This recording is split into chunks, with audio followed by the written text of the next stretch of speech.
മണിപ്പാലിലെ MBBS വിദ്യാർത്ഥിനിക്ക് ധർമ്മസ്ഥലയിൽ സംഭവിച്ചതെന്ത്, ആരാണ് കൊന്നുകുഴിച്ചു മൂടിയത് എന്നതടക്കം ശുചീകരണ തൊഴിലാളി വെളിപ്പെടുത്തിയിട്ടും ഇതുവരെയും നടപടിയില്ല.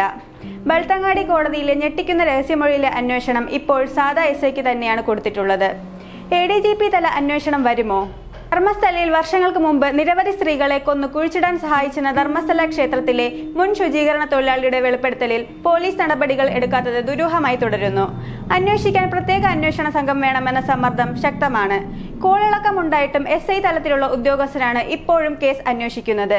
അതിനിടെ മുതിർന്ന അഭിഭാഷകരുടെ സംഘം മുഖ്യമന്ത്രി സിദ്ധരാമയ്യയെ സന്ദർശിച്ച് അന്വേഷണം പ്രത്യേക സംഘത്തെ ഏൽപ്പിക്കണമെന്ന് നിർദ്ദേശിച്ചു. വൻ രാഷ്ട്രീയ സ്വാധീനമുള്ള വ്യക്തികളാണ് കുറ്റകൃത്യങ്ങൾ ചെയ്തതെന്നാണ് പരാതി.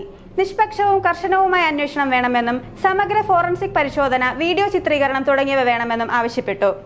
താൻ കുഴിച്ചെടുത്തത് എന്നവകാശപ്പെട്ട് എല്ലുകളുമായി പരാതിക്കാരൻ കഴിഞ്ഞ 11-ന് ബൽത്തങ്ങാടി കോടതിയിൽ രഹസ്യമൊഴി നൽകിയിരുന്നു. സ്ഥലത്ത് കുഴിച്ച് പരിശോധിക്കാൻ കോടതി നിർദ്ദേശിച്ചു. ഒരാഴ്ചയായിട്ടും നടപടി തുടങ്ങിയിട്ടില്ലെന്നതാണ് വിവാദമായി മാറുന്നത്. പരിസരവാസികളും പോലീസ് നീക്കങ്ങളിൽ ദുരൂഹത കാണുന്നുണ്ട്. ക്ഷേത്രത്തിൽ 1995, 2014 കാലത്ത് ജോലി ചെയ്തയാളുടേതാണെന്നാണ് ഭയപ്പെടുത്തുന്ന വെളിപ്പെടുത്തൽ. സ്ത്രീകളുടെ മൃതദേഹങ്ങളിൽ പലതിലും വസ്ത്രമോ അടിവസ്ത്രമോ ഇല്ലായിരുന്നു. ചിലതിൽ ലൈംഗികാതിക്രമത്തിന്റെ വ്യക്തമായ ലക്ഷണങ്ങളുമുണ്ട്. വിദ്യാർത്ഥിനികളടക്കം 100-ലധികം സ്ത്രീകളെ ബലാത്സംഗം ചെയ്യുകയും കൊലപ്പെടുത്തുകയും കുഴിച്ചിടുകയും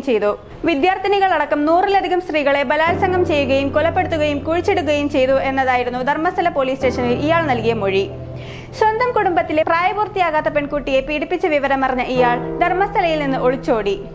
അയൽ സംസ്ഥാനങ്ങളിൽ വർഷങ്ങളോളം ഒഴിവിൽ കഴിഞ്ഞ ശേഷം തിരിച്ചെത്തിയായിരുന്നു വെളിപ്പെടുത്തൽ. പരാതിക്കൊപ്പം ആധാർ കാർഡും പഴയ ജീവനക്കാരുടെ തിരിച്ചറിയൽ കാർഡും അടക്കം പോലീസിൽ നൽകിയിട്ടുണ്ട്. വെളിപ്പെടുത്തലിന് ശേഷം മകളുടെ തിരോധാനം അന്വേഷിക്കണമെന്നാവശ്യപ്പെട്ട് MBBS വിദ്യാർത്ഥി അനന്യ ഭട്ടിന്റെ അമ്മ വീണ്ടും രംഗത്ത് വന്നു. 2003-ൽ ധർമ്മസ്ഥലയിലെ കോളേജിലേക്കുള്ള യാത്രക്കിടെയാണ് അനന്യയെ കാണാതായത്. CBIയിലെ മുൻ സ്റ്റെനോഗ്രാഫറായ അമ്മ സുജാത 11-നാണ് പരാതി നൽകിയത്. 2012-ൽ ധർമ്മസ്ഥലയിൽ 17-കാരിയായ സുജാത എന്ന വിദ്യാർത്ഥിനിയെ ബലാത്സംഗം ചെയ്ത് കൊന്ന കേസ് കർണാടകയെ മൊത്തം ഞെട്ടിച്ചിരുന്നു. CBI അന്വേഷണം നടന്നെങ്കിലും ആരെയും ശിക്ഷിക്കാനായില്ല. ഈ കേസുമായി ബന്ധപ്പെട്ട് വെളിപ്പെടുത്തൽ നടത്തിയവർക്കെതിരെ പോലീസ് കേസെടുക്കുകയും ചെയ്തു. സമാന സ്ഥിതിയാണ് ഇപ്പോഴുമുള്ളത്. കുറ്റകൃത്യം നടത്തിയവരെ കുറിച്ചുള്ള വിവരങ്ങൾ സാക്ഷിയും പരാതിക്കാരനുമായ വ്യക്തി മജിസ്ട്രേറ്റിന് മുന്നിൽ വെളിപ്പെടുത്തിയിട്ടുണ്ട്. അയാൾ തന്നെയാണ് ഇരകളെ കുഴിച്ചു മൂടിയതും. ഞെട്ടിക്കുന്ന വെളിപ്പെടുത്തലും അതിന് പിന്നാലെ FIRും രജിസ്റ്റർ ചെയ്തിട്ടും കേസ് അന്വേഷണം കൃത്യമായി നടക്കുന്നില്ല. വളരെ ഗൗരവമുള്ള ആരോപണങ്ങളായിട്ട് കൂടി കേസ് അന്വേഷിക്കുന്നത് ഡെപ്യൂട്ടി SPക്ക് കീഴിലെ സബ് ഇൻസ്പെക്ടർ ആണെന്നാണ് ആശങ്ക ജനിപ്പിക്കുന്നത്. ആരോപിക്കപ്പെട്ട കുറ്റകൃത്യങ്ങൾ ഏറെ ഗൗരവമുള്ളതാണ്.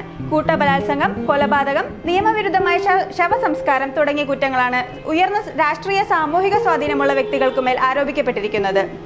ഇതിൽ പ്രാദേശികമായി നടത്തുന്ന അന്വേഷണത്തിന്റെ നിഷ്പക്ഷതയും കൃത്യതയും സംശയകരമാണെന്നും അഭിഭാഷകർ പറയുന്നു.